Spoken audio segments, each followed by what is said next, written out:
कोण आहे?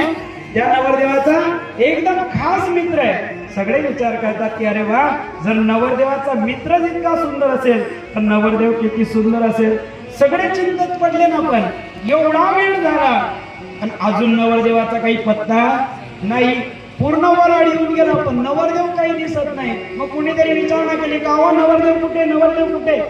सगळे जेवढे गावातील बालगोपाल होते ना, तेवढे सगळे नवरदेवाला बघण्याकरता त्या मंडपाच्या बाहेर निघाले.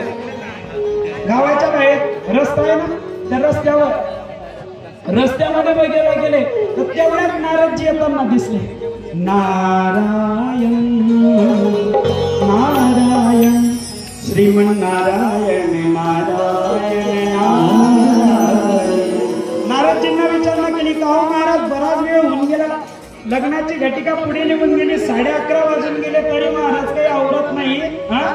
किती वेळ आहे नवरदेवाला? नारदजींनी सांगितलं, काळजी करू नका, वराड येते, पण वराड जो नवरदेव आहे तो त्याच्या स्पेशल वराडासोबत येतोय. कुणासोबत येतोय? त्याच्या स्पेशल वराडासोबत येतोय. असं का? केव्हा, किती वेळ लागेल, किती वेळ लागेल? काळजी करू नका, काही क्षणामध्ये लग्न मंडपामध्ये वराड आल्याशिवाय राहणार नाही. आणि त्या वराडाचं स्वागत करण्याकरता सगळे वराडी कुठे जाऊन उभे राहिले? त्या दरवाजावर, जिथून नवरदेव येणार तिकडे सगळे वराडी जाऊन उभे राहिले.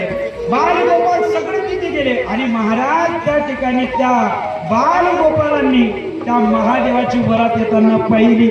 आणि जशी का ती वरात पाहिली तसे सगळे बालगोपाल काय करतात, आपल्या घरी पळत पळत आले. अरे भागो भागो भागो, यहाँ कोई बारात नहीं आ रही है, ये तो साक्षात यमराज की बारात आ रही है, भागो भागो भागो.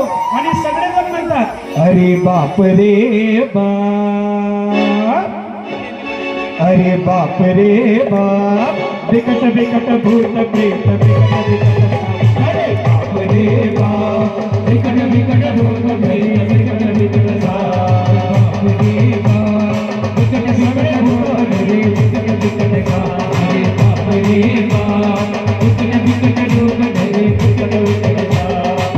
सगळे भूत त्यांच्या मागे महादेव आणि तदनंतर पार्वती मैया, दक्ष आणि हिमालय आणि पर्वतराज यांची नंतर एंट्री होईल. पहिले सगळे भूत आणि त्यांच्या मागे देवादिदेव महादेव. कसे? अरे बाप रे बाप, बिकट बिकट